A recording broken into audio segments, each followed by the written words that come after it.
That was the Resistance Revival Chorus. Clap it up louder, y'all!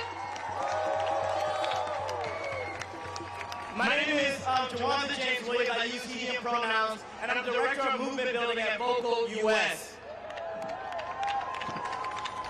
And I just wanted to say, before we begin our powerful rally, number one, when we sing together, we remind the entire world, we remind our spirits that the work of uniting the world around progressive ideas, uniting the world around the worker, is about building a future that we all deserve. So again, thank you to the Resistance Revival Chorus.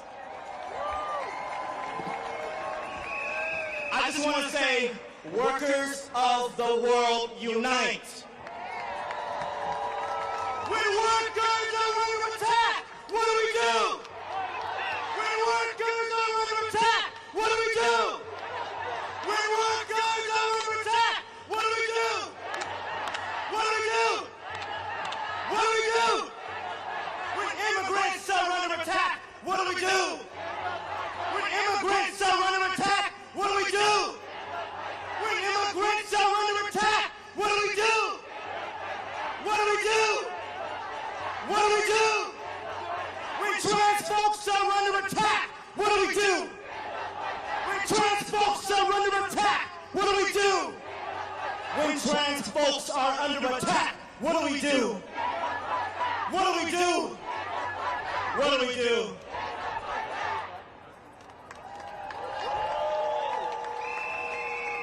Again, I'm burning some time until we have to begin our program. And there's so much to be said about this time that we find ourselves in. This country is under siege by violent ideas, by violent practices, led by the billionaire class.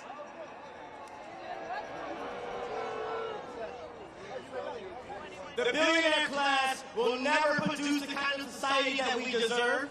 In fact, the billionaire class is subjecting us to unimaginable violence, and I make no mistake, because of the climate catastrophe, the specter of nuclear conflict, we face annihilation if we do not turn the tide.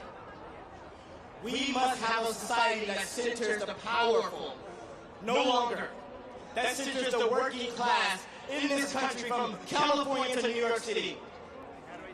And today, we're going to hear from really powerful speakers, very briefly, to remind us about the moment that we're in, but not just about what we're up against, but what we are capable of, how we can be transformed, how this country can be transformed, how we can build a revolutionary, loving culture and society that makes sure that every person has the wages that they deserve, that makes sure that every person has secure and stable housing.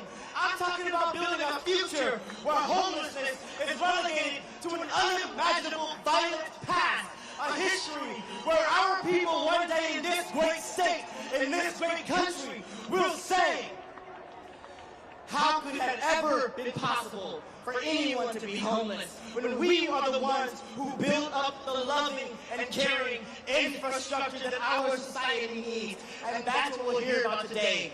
And the unions are a part of that. The community-based organizations are a part of that. Our social movements that are life dealing, not death dealing. And I'll pause there.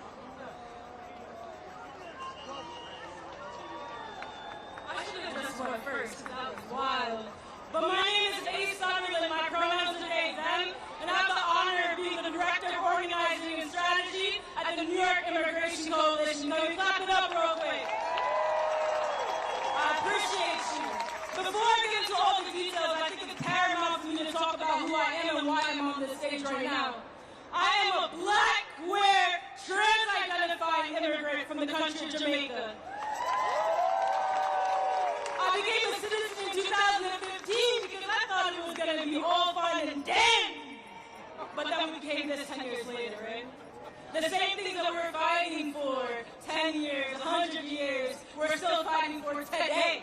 right? Trans people are under attack. Immigrants are under attack. Palestinians are under attack. Unions are under attack, right? The one thing, if anything, I want y'all to leave this moment with is that we are all under attack, right? This is an intersectional movement. They're not going to get anywhere if we continue to work in silos, right? So the same way I see all these beautiful organizations standing together for the first day of May, for May Day, I expect that for every other day that comes thereafter. I don't care who's funding you, I don't care where you get anything from. What I care about is the people that you represent and the communities that you serve. Alright, so with that, I will get into a little bit of the details, since my comp team wants me to. Alright, so May Day, International Workers' Day, like my homeboy said, is definitely about honoring the historic struggles of workers, right? But we have to understand that being a worker is not a monolithic identity, right? I get with that intersectionality point. I'm going to belabor that fact, you know what I mean? Workers are trans people, workers are immigrants, workers are disabled people, workers are everybody. So when we're fighting for one worker, we're fighting for all types of workers. The reason why this started and the reason why we have International Workers' Day is more important now than it's ever been, in my lifetime at least. Yesterday marked 100 days of this administration at the federal level. It disgusts me to say his name so I'm home. Say it again, say it louder. I didn't say it, but you know the message. 100 days of attacking our communities. 100 days of making us feel small. 100 days of sending immigrants back into their homes in theory to be outside. 100 days of trans people feeling like we don't have the rights to exist. 100 days, y'all. And how many more years do we have left? There's so many things that New York does great. And one of the things that we do is the fact that we advocate at the state level for bills that can change our lives, right? So remember this, when I say that this New York is our New York, this New York is your New York, this New York is a New York for all, right? This New York is a New York for all. So with that, I want y'all to remember this bill. If there's any bill that you gotta remember in Albany, it's the New York for All bill. And in simple terms, New York for All will stop collusion with ICE and law enforcement. New York for All will keep us protected. New York for All will stop people from being yeeted out of their homes, right? So again, what did I say? This New York is for me, this New York is for you, and this New York is for all, right? So can I ask y'all to do me a favor real quick? Can you pull out your phones? I'm gonna do it too. Just pull out your phones for me. I know y'all got them. Alright, so I'm gonna ask y'all to text Action, ACCION to 52886. And I'm gonna say it again because I know some of y'all didn't pick up your phones quick enough. I'm asking y'all to text ACCION to 52886 to join the movement to stand up and fight for New York for all. Alright? So one more time. This New York is for me, this New York is for you, this New York is for all. And if you agree with that, please text ACCION to 52886. Did I do good, Carlos? I appreciate you. So again, before we get into our speakers, I want y'all to chant with me a little bit. And he already took my favorite one, but I do love saying it. When immigrants are under attack, what do we do? What do we do? When immigrants are under attack, what do we do? When Haitians are under attack, what do we do? When unions are under attack, what do we do? And lastly, when human rights are under attack, what do we do? It is our honor to be your co-MCs for this event. So with that, I would love to introduce our first speaker,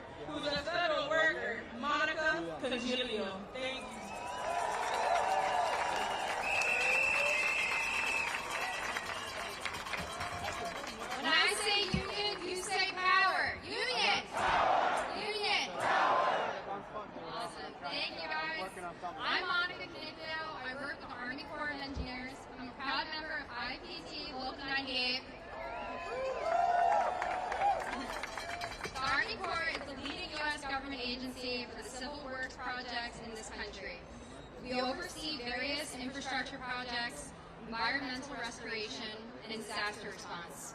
My father, who's in the audience today, worked with the federal government for 32 years, and 8 of which he spent at the Army Corps. So I unexpectedly followed in his footsteps. A few months ago, I wasn't very involved in our union, but I became activated, stepped up as a steward and a leader in the Local 98 and the Federal Unionist Network because of how serious and grave this moment is. Aside from my work as an activist, I had many other hobbies that made me who I am. I used to pour my energy into running marathons, found joy in monthly book club gatherings, challenged myself to learn Spanish, and held close to the dream of one day building a family of my own. Getting involved can entail sacrifices, and I've had to put parts of my life on hold. Instead of training for marathons and learning Spanish, now I spend it organizing rallies, making posters, and calling lawmakers because our democracy needs us. I've traded fiction novels for books on civil rights. Building a family and advancing my career can wait because my priority now is ensuring the next generation inherits the freedoms we're now fighting to protect. On March 27th, Trump issued an executive order that looks to strip the union rights away from 77% of the federal workforce. Some nearly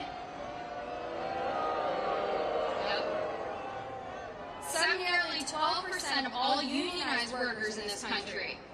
This marked the single largest attack on the legal rights of workers in this country's history.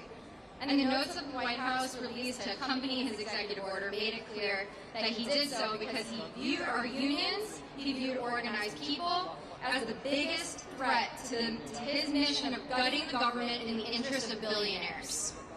We've got a message for him. Recognize us or not, we're a union.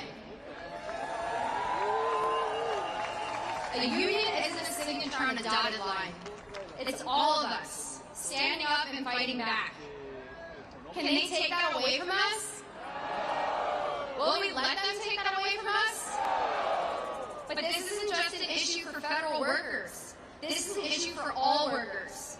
We are the canary in the coal mine, and Trump's attacks are just the beginning of their plans for organized workers. Believe it, they're coming for your legal rights too. To agree in the bargain, to pay dues, and bring a coworker into a disciplinary meeting, to strike and slow down and march on the boss. It's also an attack on the public at large, the people who benefit from the services we provide, the seawalls we build, the vaccines we develop, the Social Security, Medicare, and SNAP programs we provide, the support for students, for our courts, for the EPA, the people who stop your wallet from being pinched by big banks, or preserve our national parks and land management. But many of us put our lives on hold because of how hopeful we are in this moment. I know we can beat back these billionaires. I think we can find the confidence to fight together and for a better world. For all of you who moved your schedules to show up here today, is because together we can build a better government, a better labor movement. I believe that we can win. Are you willing to fight with me? I said, are you willing to fight with me? I want to ask you to make one specific fight and pledge. Call your congressperson. Tell them to support the Protect America's Workforce Act that stops Trump from stripping our organizing rights as workers. Thank you so much. These sacrifices will be worth it. And together we can make a better world. When I say union, you say power. Union. Union. Thank you, everybody. Wow. We're going to keep moving, but I didn't mention that Vote New York is a statewide grassroots membership organization building power to end AIDS, homelessness, mass incarceration, and the racist hostage drug war. And we do that by organizing people directly impacted by those issues across the state. And now we're in Kentucky, Texas, and a national formation called Vote US. And I'm a member of the PSCQE Union, who is represented here, the CPUSA, the Communist Party of the USA, and the Democratic Socialists of America. And our next speaker, the people that have built the infrastructure of care to feed us, to take care of us in the city, our wonderful little Ristas. While our enemies are building the infrastructure of violence, the infrastructure of mobilizing violence, we are building the infrastructure of care, of the mobilization of care. And so next, one of those leaders in that work to build that infrastructure is William Medina, a little Rista, a leader and organizer with the Workers' Justice Project.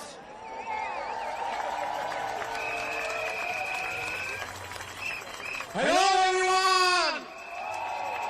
Hello, everyone! My name is William Medina. I'm a proud Televisa. I'm immigrant from Colombia. I'm a New Yorker who has called this city my home for the last 6 years. I came to this country, like so many others, with a dream to build a better life for my family and to contribute to the city that gave me a chance. Today, I'm here with my fellow immigrant workers, deliveristas, day labor, street vendors, taxi drivers, home care workers, the people who give you your morning, rain or shine. This city is our home. We work hard, we sacrifice, and we build its future. But even after that we give, we are still treated as disposable. We are still criminalized. We still live in fear that any small moment, like getting a traffic ticket, while delivering food, or simply trying to make ends meet as a street vendor could lead to detention, deportation, and being torn away from our families. Today, on International Workers' Day, I marched not just as a worker, as a neighbor, and as someone who knows the fear of being stopped by the police for simply doing my job. I marched because I see my compañeros lose everything after being detained. I marched because I felt the frustration of fighting for basic rights, for bike lanes, for restrooms, for labor protection. But we are not invisible, we are not silent, and we are not alone. We are workers, and we are essential. We are living through a dangerous moment. Billionaires and politicians like Trump are attacking our communities, rolling back protection, criminalizing poverty, and turning our neighborhoods into hunting grounds for ICE. They want us to be afraid. They want us to stay quiet. But we are not afraid. We are organizing. We are fighting back. And here in New York, we have the power to do more than just survive. We can fight to win. The New York for All Act is our chance to draw the line. To say, enough with the fear. Enough with families being from apart. Enough with workers being punished for simply trying to feed their kids. This law will make sure that local policy and state agencies do not collaborate with ICE. It will protect all of us, regardless of where we come from, what we do for work, or what language we speak. Governor Hochul and the New York State Legislature must act. No more excuses. We need New York for all now. As deliveristas, we deliver you food in the rain, in the snow, in the middle of a pandemic. We keep New York alive when everything shut down. We are the backbone of this city. We are human beings. We are the workers. We pay taxes. We open businesses. We raise our families here. We care for your elders and your children. We build the homes you live and the roads you walk on. So when they say immigrant workers don't belong, I say, look around. We are New York. And when we work to survive, billionaires profit from our suffering.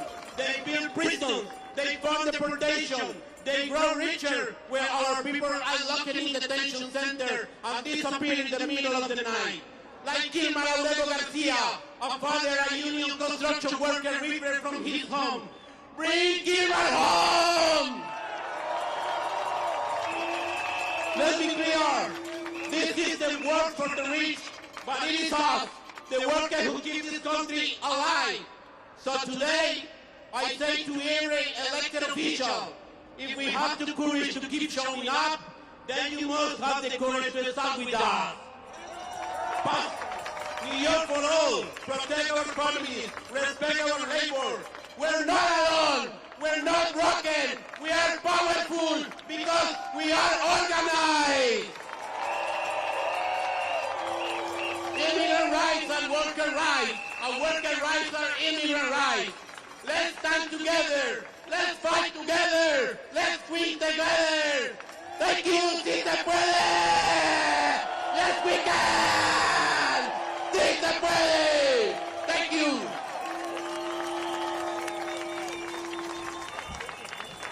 Can we clap it up one more time for William? I appreciate y'all. Next up, we have Dr. Runa Ray, who is with the Physicians for a National Health Program. She's also a member of the Professional Staff Congress at SUNY and a former member of Doctors Council SEIU. With that, Dr. Runa Ray. Thank you. My name is Runa Ray, and I'm here today because I'm a doctor and I'm looking for a job. I was hoping some of you could help me out. I'm looking for a job because I was laid off when I was 9 months pregnant. I'm a doctor, shame. I'm a doctor and I was laid off by the New York City public hospital system, the same system that has a chronic shortage of doctors. After I was laid off, the New York City public hospital system advertised my job, but without benefits and gave it away. They also cut my maternity leave. I had a union, Doctors Council, but I still lost my job. And what happened to the boss who laid me off? He was promoted. Now he's a bigwig at Bellevue Hospital, and my family of 5 is on Medicaid. So why am I here with you today on this beautiful May Day? I'm here because we need a better healthcare system for workers and for patients. Everyone knows that corporate greed needs to get kicked out of healthcare. We all heard the flood of devastating healthcare stories after that health insurance CEO was murdered in December. I'm here because we need to pass the New York Health Act for free, comprehensive health care for all New Yorkers, including the unemployed, including workers on strike, including undocumented immigrants, including abortion, long-term care, gender-affirming care, dental, vision, all the things our body needs. We need Medicare for all. We need national universal health care. I'm here because we need more unions. We need better, more democratic unions. And we need new ways to organize health workers and patients together. I'm here because pregnant workers and parents deserve better protections, more parental leave, free child care, and wages for all the goddamn housework. My former boss was a small tyrant. In our staff meetings, he used to arbitrarily threaten us, even though we were excellent, obedient, and highly skilled. Now we all have a big tyrant in the White House. He enables those small tyrants everywhere, and he is threatening all of us. He is threatening to cut Medicaid, Medicare, SNAP, and Social Security. He has already cut USAID and PEPFAR and the life-saving medicines. He has cut millions in vital health care research and abortion funding. He wants to criminalize abortion and miscarriage and gag reproductive health education. He has fired thousands of federal workers, decimating our public health infrastructure, while COVID persists and measles and avian flu are on the rise. He calls this waste and fraud, but we know it's lives and livelihoods. So what do we do to prevent these cuts, to fight back against these threats? How do we envision the world we want and win the world we need? Well, guess what? There's no app for that. My LinkedIn network is not going to save us. The networks we actually need are in real life, like this massive gathering. Beyond today, we need to gather every day, every week, in every workplace, in every school and religious institution, in every neighborhood. We need to invite and gather and organize. We need to march on the boss when our coworkers are intimidated and retaliated against. We need to strike early and often when work is not on our terms. We need to care for each other so when ICE tries to come for immigrants, we can reach out and find friends close by to link arms with and send the racists and the fascists running. So when hospitals threaten to withhold care from transgender patients, entire teams of clinicians quietly turn a cold shoulder on the cowards and bullies and provide care as usual. We need to have fun together, so when the tyrants try to scare us, we laugh easily in their faces. And we need to call and elect people's candidates. My family's been out canvassing for Zorn for mayor.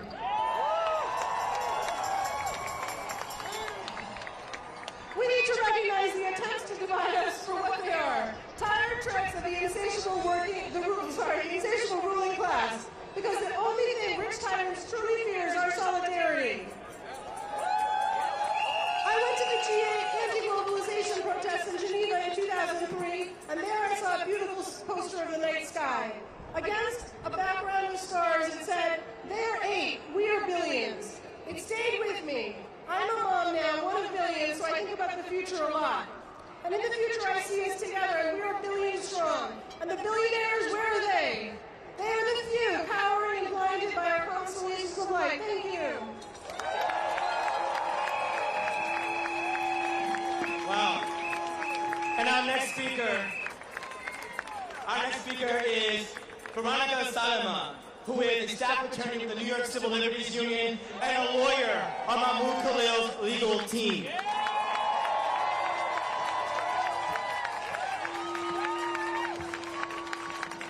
It is an honor to be standing here with you all today, hearing our incredible activists, and seeing this powerful crowd sends a clear and urgent message.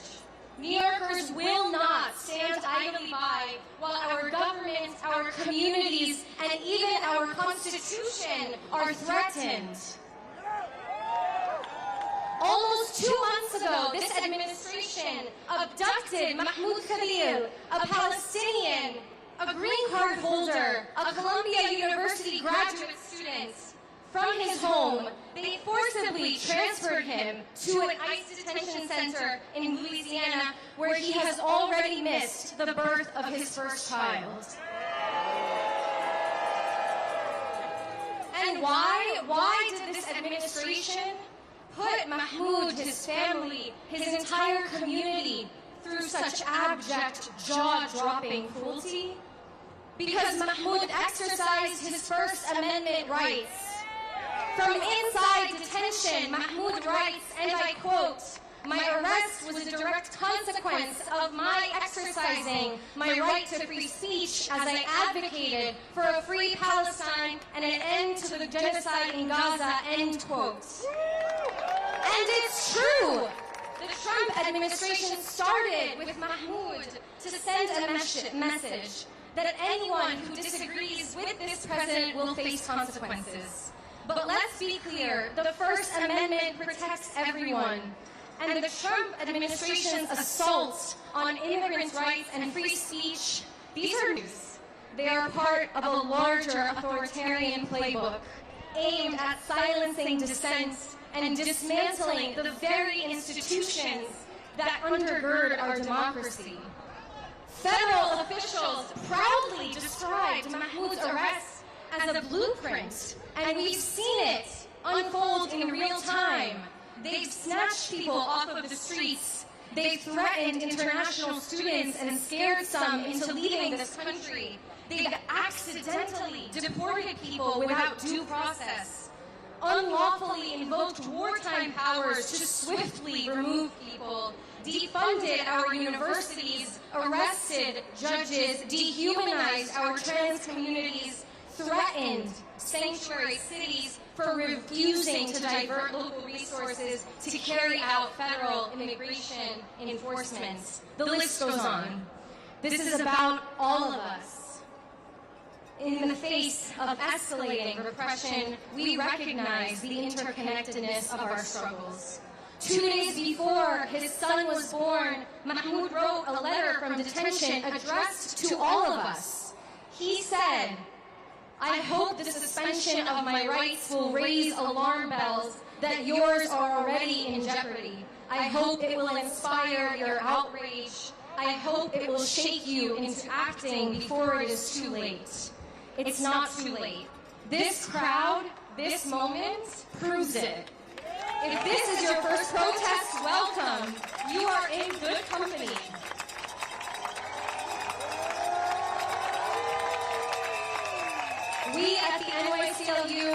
and our partner organizations are fighting. We stand with Mahmoud, and we will not rest until he is home. We will not let Trump silence our voices, threaten our communities, or erode our freedoms. And alongside all of you, we are just getting started. Thank you.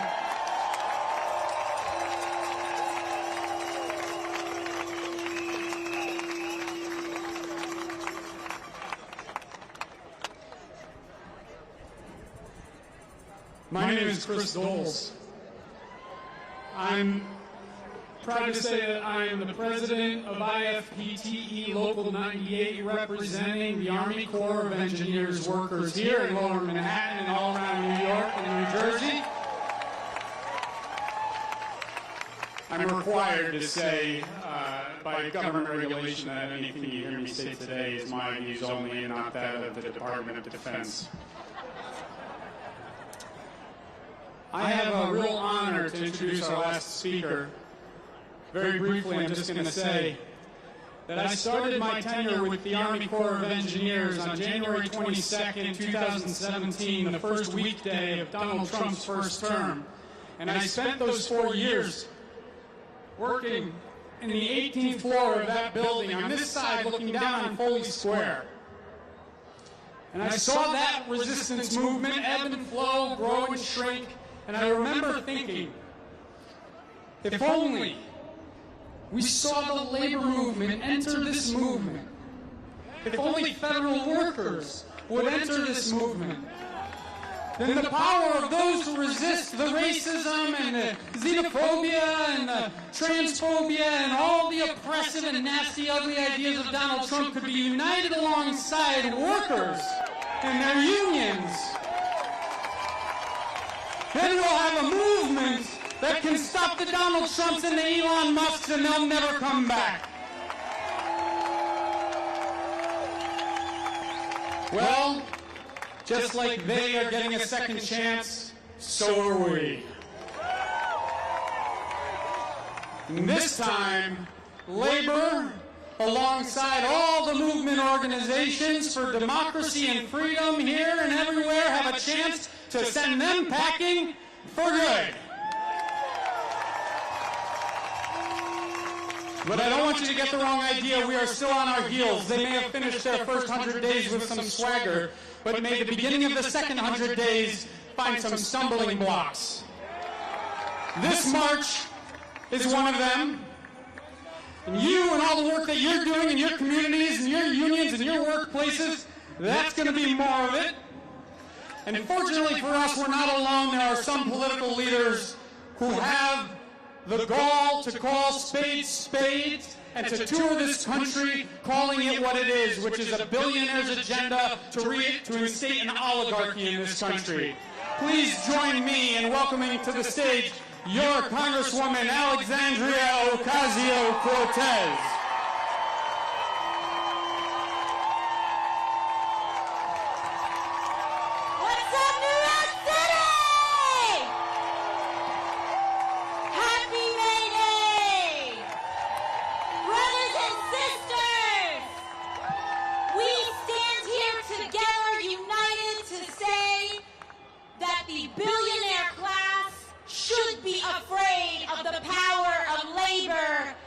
Everyday workers across the country. That they should respect our way of life and our right to be able to have dignified wages, benefits, and civil rights for every American.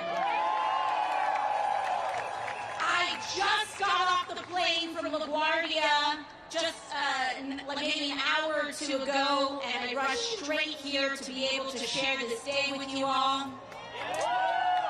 And I wanted to be the first to give you some encouraging news.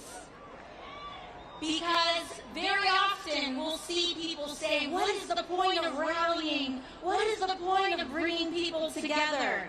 We should never underestimate the power of organizing right now in this moment.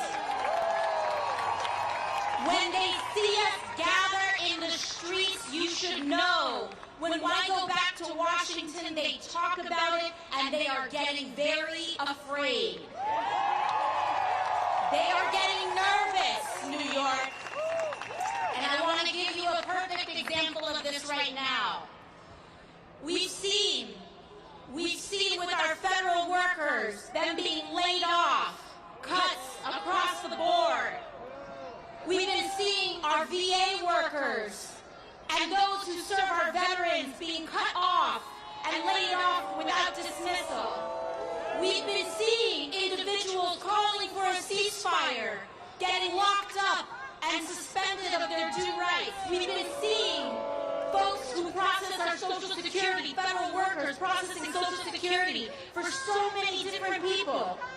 And what we saw right now, next, excuse me, sir, when we saw right now, next, is that they wanted to go after Medicaid, and they are going after Medicaid next. Medicaid, Medicare, and Social Security. Next week, the Republican caucus was scheduled to Medicaid to seniors and vulnerable people across the country. But we've been rallying, folks. In fact, right now, as I speak here, Senator Sanders is at a 5,000-person rally in Philadelphia. And we are joined by brothers and sisters across the country. And one of the things that I've just learned coming up on this stage is we've been rallying in Idaho, 12,000 people in Idaho, 36,000 in Los Angeles, 34,000 in Denver, 23,000 in Tucson, 15,000 in Phoenix, 9,000 in Missoula, Montana, and today 6,000 here, right here in Foley Square in New York City. And as I was walking up to this stage, we found out that they have stopped and suspended next week's Medicaid cuts because they're getting too scared. They see you, New York. They see the gathering. But our fight is not over yet. Our fight is not over because they have only suspended it. They think if they slow this, they think if they can do this in the shadow of the night, that they can get away with it. So they have moved it to May 12th, another 2 weeks. But one thing that we want to make sure that we do is that we stay on them, because we have an assignment right here at home. Nicole Malliotakis of Brooklyn wants to vote for these Medicaid cuts. Mike Lawler of Westchester County wants to vote for these Medicaid cuts. Congressman Lolota wants to vote for these Medicaid cuts right here in New York. So we know that our assignment now is that they get a strong message. They vote for this, they're gone next year. We're giving them the boot next year. So if they want to stay, this trash has got to go. And I believe in you, I believe in us, and we will do this. Thank you all so much. Happy May Day. Let's go win the class war.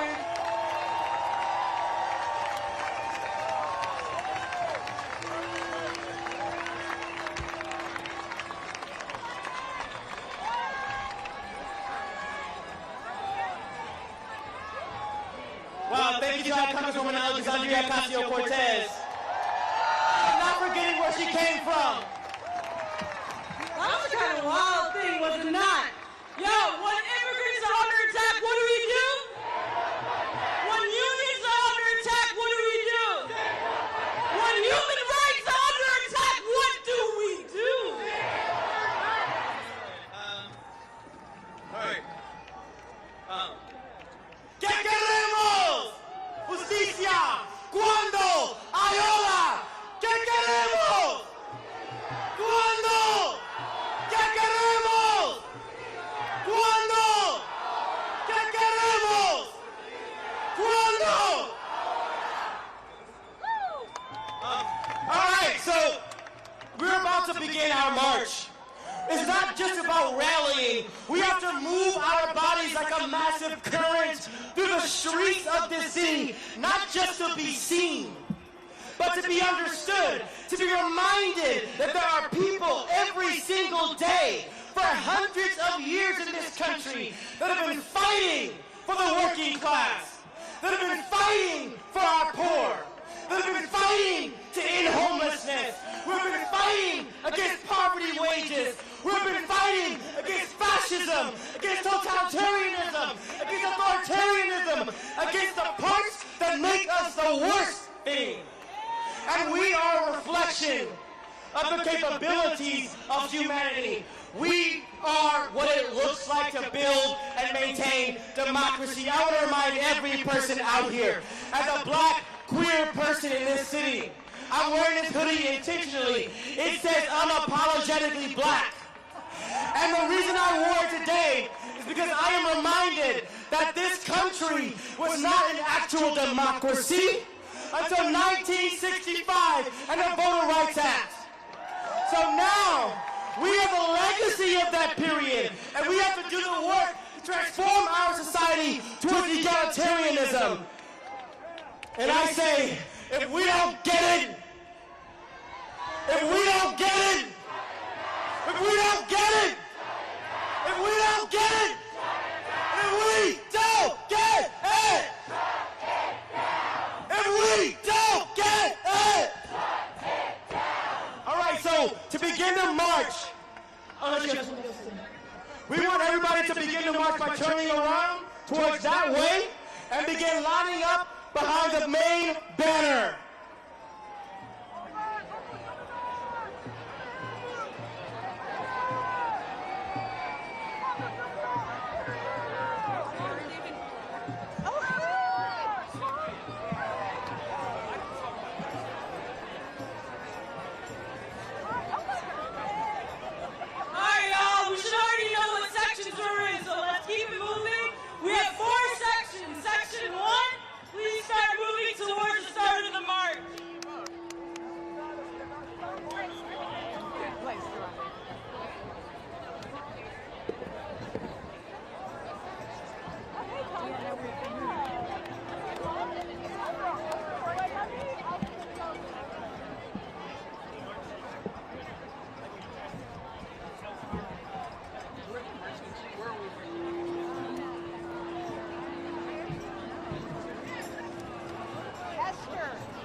I'll be here in your stead. Yeah, I'll just be loud. How are you?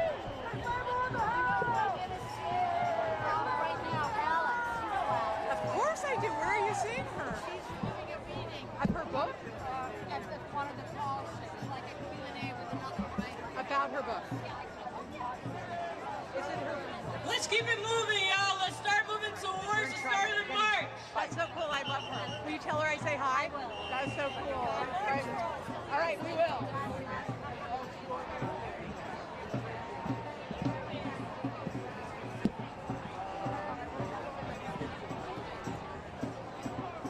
Section 1, can you hear me? Section 1, can you hear me? If you can, we need to start marching towards the exit of Foley Square, towards Broadway, to make room for the other sections.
Follow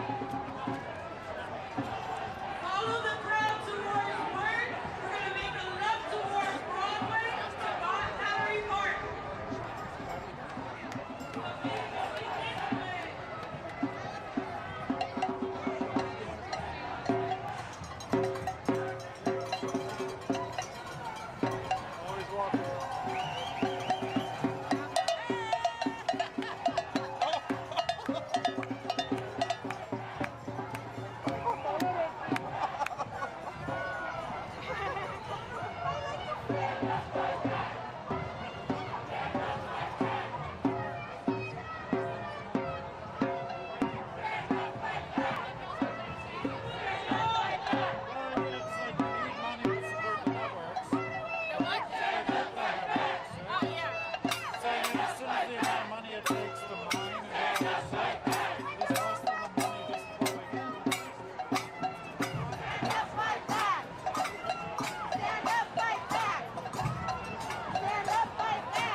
looking at like, what's that flag? It's like, that's our rule. Stop racist deportation! Working people have a nation! Make me feel good about my tax dollars. Stop racist deportations! Stop racist deportations!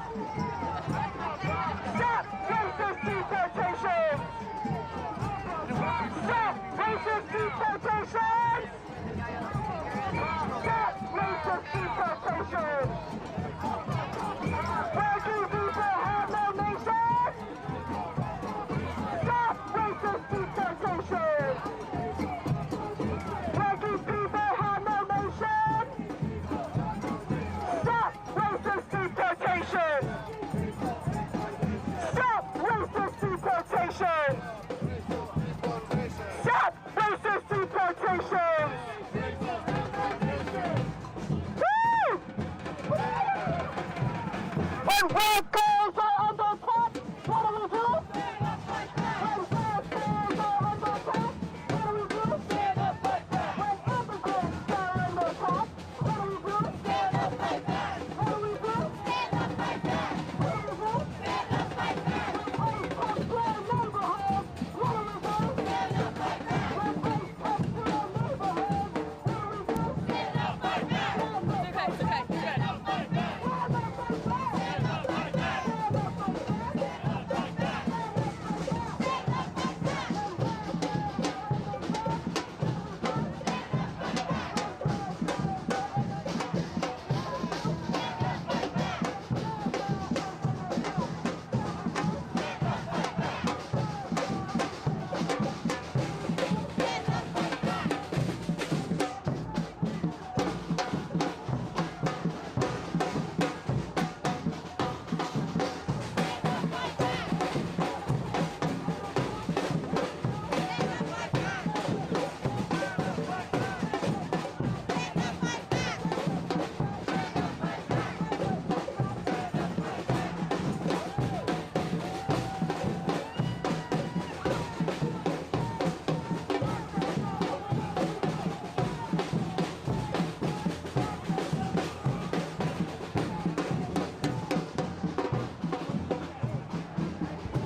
Ready? You have a nice camera. Hang on. Just bet you.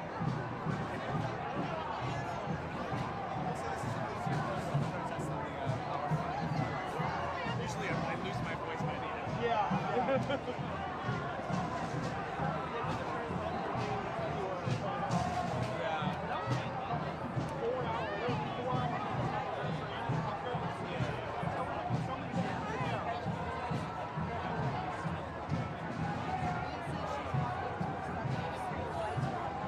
Too early. You have to for a while.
You never know. It's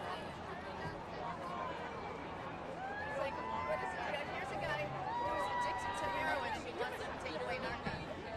Just give everybody narcotics. That sounds like a great idea.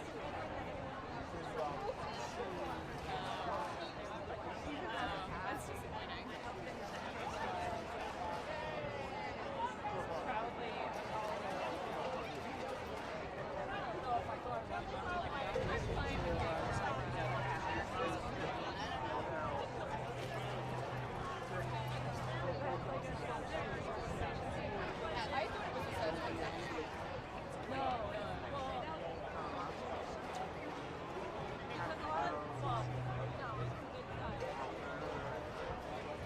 See, this is where I cut through when I'm going to